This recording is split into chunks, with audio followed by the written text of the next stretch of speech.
Hi, boys and girls. Welcome back to the Apocablog.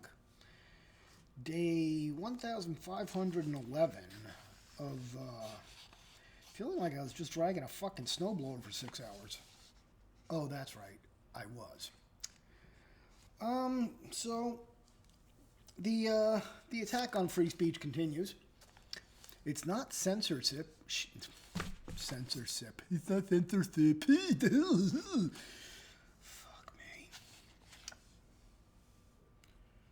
This.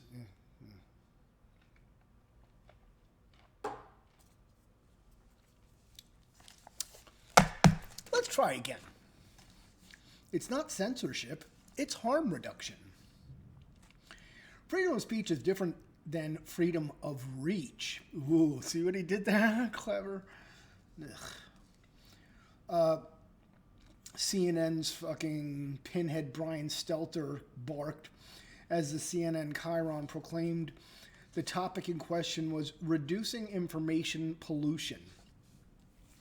Stelter has called for Tucker Carlson and others to be censored, charging that they are spreading patently false information about CNN, trying to eliminate its competition. News consumers are both overfed and malnourished at the same time, gorging on empty information calories. Fat fuck cannot get away from food. Indulging their sugar fixes of self-affirming half-truths, outright lies, Stelter further blathered. It's impossible to make those lies go away, but they can be reduced, all right. Harm reduction. Stelter continued, citing Newsmax as another competitor that he wants to see silenced. Stelter outlined his idea for a harm reduction model, which he was at pains to explain was definitely not part of cancel culture. This is complicated. It always is with you guys. But harm reduction is possible. Harm reduction is possible by adding more news and less opinion to the content. CNN, more news, less opinion. Now, why is this relevant? Well, because it's a running theme that we've been covering. So Mark Levin interviewed Alum Bokhari about his book Deleted, Big Tech's Battle to Erase the Trump Movement and Steal the Election. And Levin, it's not really violent, is it? This is just a crackdown on competition and a crackdown on speech by a tyrannical left, isn't it? That's right. CNN is actually taking this to new heights. It's not enough that they censored President Trump, the first world leader to be banned on all of these platforms. Now they're pressuring cable companies to deplatform Newsmax and OAN. They're pressuring the app stores. They pressured the App Store to get rid of Parler, which is an alternative free speech network or free speech oriented social network. You had the Anti-Defamation League writing letters to the Justice Department calling for a criminal investigation against Gab.com, another free speech-oriented social network. All these competitors have zero tolerance for violence, much like Twitter and Facebook say they do, but they get deplatformed to a much greater extent. The thing one has to understand here is that there's no universal standards. There's plenty of incitement to violence, criminal behavior on Twitter and Facebook, but they aren't treated the same way as the alternative platforms because they're part of the club, they're with the agenda, and they're part of the anti-Trump agenda. They did everything they could to stop him from winning re-election, and they're going to be let off the hook. Joe Biden is already appointing Silicon Valley executives to his transition team. He's going to use the power of the state to press for even more censorship.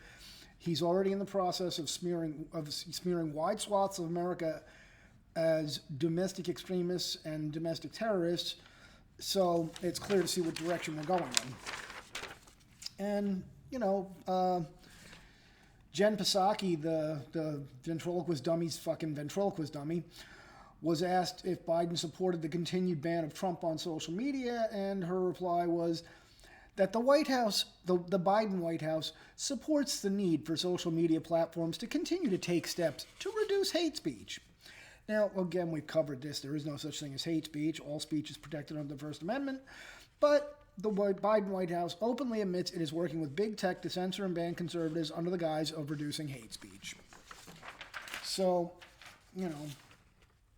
And then Josh Hawley also spoke with Mark Levin, and we'll just go with the summary of the Democrats. They love what tech is doing, Hawley added. When tech destroyed Parler, destroyed a competitor, you talk about an antitrust violation. Democrats cheered them on They thought that was wonderful. When tech is out there censoring conservatives, kicking them off the platform, they thought that was wonderful. They want them to do more. What they basically want to do is use corporations as the hand of the government. Because Keebler ass clown let that one go where he said, well, I don't think that we can implement a vaccine mandate, but private companies can. So they're telling you what they're doing. And of course, when Zuckerberg going on about, the reason for blacklisting the former president from the platform was, due to fears that he wanted to undermine the transition of power. So, so Mark Zuckerberg gets to decide what free speech is. And him and Jack Dorsey. Now, this is, and again, we've covered this ad nauseum.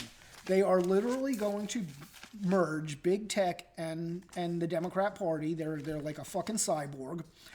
And they're going to use it to imprison us. They're going to use it to silence us. They're going to use it to take everything away from us, our jobs, our freedoms, destroy our families. And it's just one of these things where they're telling you what they're doing. They're saying it out loud. They're not that. Why wouldn't they? They have ass clowns like fucking Brian Stelter who's going to sit there and say, well, no, of course it's different when we do it. We're virtuous. We're here to help. So I have to, the not so well kept secret here, kids, is that